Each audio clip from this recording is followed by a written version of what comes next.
De conformidad con el orden cronológico de los registros, se le concede el uso de la voz a la ciudadana diputada Petra Juárez Maceda. Muchas gracias. Muy buenas tardes, secretario. Bienvenido por estar acá. Nada más un pequeño corrección por ahí de parte del secretario. La mesa directiva no es presidente el diputado Ramiro Ruiz, sino que es el presidente el diputado Homero González Medrano, y también la legislatura es la 15ª legislatura, no es la 16ª, digo para que quede estipulado por si trae mal la información el secretario. Mi primera pregunta es, y yo creo que lo estamos viviendo ahorita a nivel nacional y yo creo otros países también, ¿no? ¿Qué medida de salud se está haciendo para los internos penitenciarios, que es un problema que tenemos ahora aquí en el país, lo de la pandemia COVID-19? ¿Qué medidas se están llevando, no?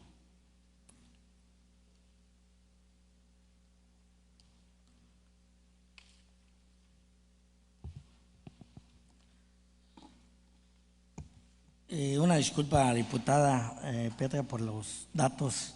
Lamentablemente sí, sin duda cometimos el error.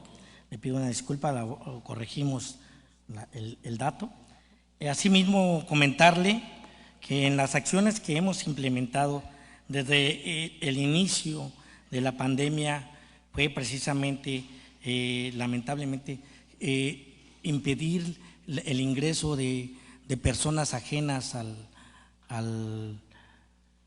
los centros penitenciarios.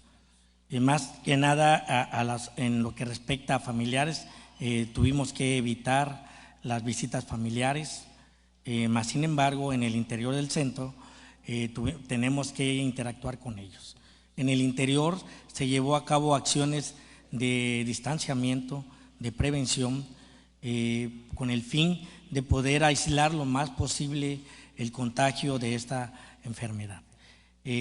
Lamentablemente sí tuvimos el contagio de ciertos grupos, más que nada en el penal de La Paz y en el penal de Ciudad Constitución, pero en cuanto tuvimos ya las pruebas médicas, en donde les hicimos inmediatamente las acciones en conjunto con el sector salud, los empezamos a aislar en nuestras áreas hospitalarias que tiene cada centro, y empezamos a establecer un protocolo de salud con el sector salud para, en caso de que se escalara la gravedad de cada interno. Tuvimos la suerte de que ninguno de ellos se agravara su salud. Ellos fueron sin duda portadores del virus, mas sin embargo después de sus días de evolución volvimos a hacer las pruebas y salieron negativos, y ante ese proceso pues ya los reinsertamos a su actividad normal, ¿no? Las actividades en los centros penitenciarios de los internos continuó. Siempre ellos han llevado a cabo sus procesos de educación, de trabajo, de deporte, ¿no? Y no hemos parado en los centros. Mi segunda pregunta es, realmente, esta es una queja que tenemos desde hace ya, yo creo de hace ya 2 años, desde que llegamos aquí en el Congreso, de mi parte, ¿no? ¿Por qué las personas que visitan a sus familiares en el penitenciario se está violando los derechos humanos, sobre todo las mujeres, en forma de revisión, cómo los revisan, que se tiene que desvestir, que desnudas las hacen hacer sentadillas, revisión interna de parte de sus partes íntimas de las mujeres, que es algo muy incómodo, yo creo, ¿no? Y según ellos, para esto, hacen este tipo de revisión para que los familiares no lleven supuestamente, que porque dice que son los que meten las drogas adentro. Cuando se hace este tipo de revisión, yo creo que se está violentando los derechos humanos de las mujeres, y aparte de eso, ya se ha comprobado que no es así.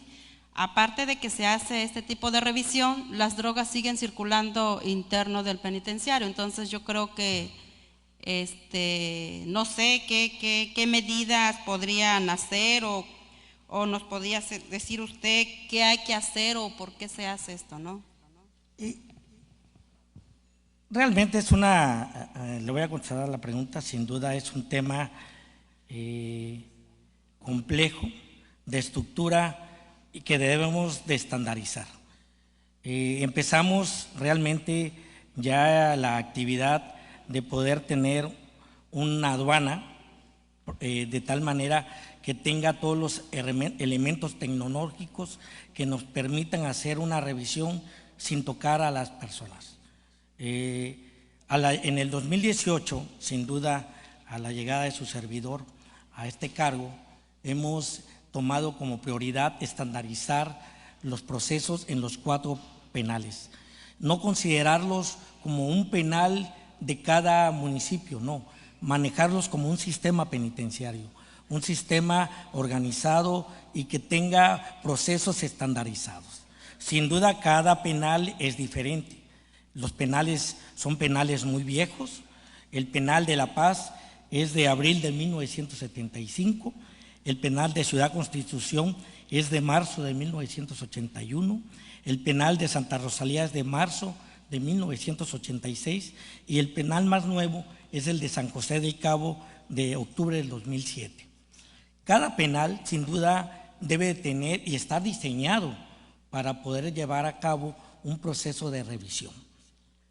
El penal de San José, que es el más moderno, cuenta con un espacio para una aduana en forma. El penal de La Paz lo hemos creado ya, cuenta con una aduana que permite sin duda poder hacer revisiones sin tocar a la persona. Lamentablemente cuesta recursos. El tener un escáner no invasivo cuesta mucho recurso al Estado y a la Federación. Tenemos que direccionar recursos para que se den las aduanas en los 4 penales. Lamentablemente todavía esos recursos están en petición con proyectos en formas encaminados a crear aduanas similares al al penal de Ciudad Constitución y al penal de Santa Rosalía. Como hice mención en mi exposición, lamentablemente el penal de Santa Rosalía era una propiedad que no era del Estado, no podíamos meterle recurso federal hasta ya este año que logramos obtener la propiedad del Estado y ya invertimos un recurso federal, pero era prioritario mejor en el área de salud y la barda que se nos estaba cayendo. Posteriormente, en los años venideros, la idea es como prioridad establecer las aduanas. Es muy importante tener aduanas que permitan controlar los centros penitenciarios. Yo le doy un ejemplo. Aquí en el penal de La Paz tenemos una aduana efectiva que impide que las drogas entren por las puertas normales. Nos bombardean los penales, nos lanzan objetos al interior del penal, lamentablemente con droga. Es cierto, la droga en los penales es difícil de erradicar. Sin duda es un esquema de seguridad y de inteligencia penitenciaria que tenemos que realizar para evitar que ingresen materiales prohibidos al interior de los centros. No me quedó claro. A pesar de que están violentando los derechos de los familiares que van a visitar a sus familiares internos, y sabemos que no son los que introducen la droga ahí adentro, yo creo que si hay una revisión extremadamente a la forma como lo están haciendo, sobre todo con las mujeres, yo creo que se debe de saber quién introduce interno, ¿no? Entonces yo creo que no sé si tienen alguna ejercicio de ver cómo lo hace, quién lo hace. Y digo, ahora sí pagan otros de los que no cometen el error y los que realmente lo siguen haciendo, ¿no? Entonces, sí, mire, diputada, cuando iniciamos el proceso de retomar el sistema penitenciario, una de las problemáticas que teníamos es que a los penales entraban cualquier persona. no se sujetaban a la ley de ejecución penal, en donde señala que cada interno tiene que recibir a un familiar o conceder la autorización para que ingrese una persona y que en base a un proceso ante nuestras áreas de asistencia social se identifique a la persona.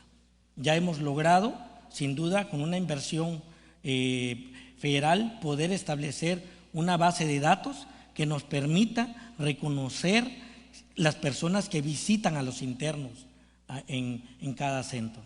Ahorita ya sabemos perfectamente que si una persona tiene una visita, quiere ingresar a un penal, tiene que ser familiar de la persona, como lo marca la ley de ejecución penal. Anteriormente entraban personas que no había control y no sabíamos quiénes eran. Ahora ya tenemos el control. Ya sabemos que si una persona privada de su libertad, un ejemplo José, tiene una visita familiar, sabemos que sí es su familia, sabemos que son personas cercanas a él. Las revisiones la hemos ajustado a lo que marca la ley de ejecución penal. Ya las personas llegan y si son mujeres son revisadas por mujeres, si son hombres pues son revisadas por hombres. Donde no tenemos tecnología, donde hay tecnología pues ya no es necesario la revisión. Lamentablemente tenemos 2 centros que todavía no cuentan con tecnología para poder hacer ese proceso.